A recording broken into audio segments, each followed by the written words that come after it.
khan sil le chenin agam le nam achem choi se le lamin nen di tenin isem bi choi na lam dil delin silung kito in cho min hingin o ka khan gol ki pa na khong in ammi zalaya kitang din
khan sil le chenin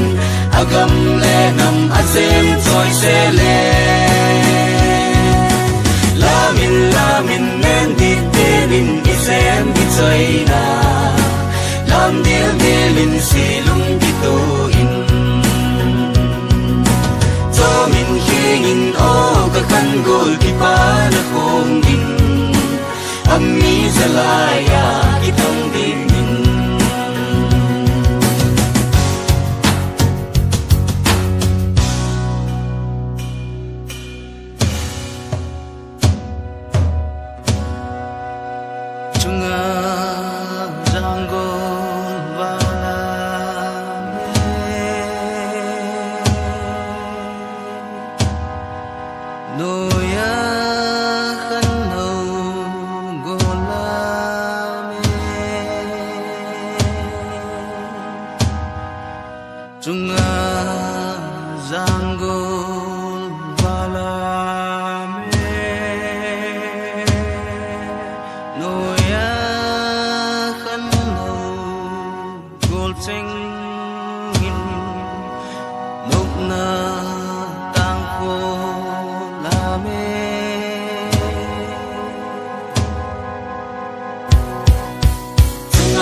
khan sil le chenin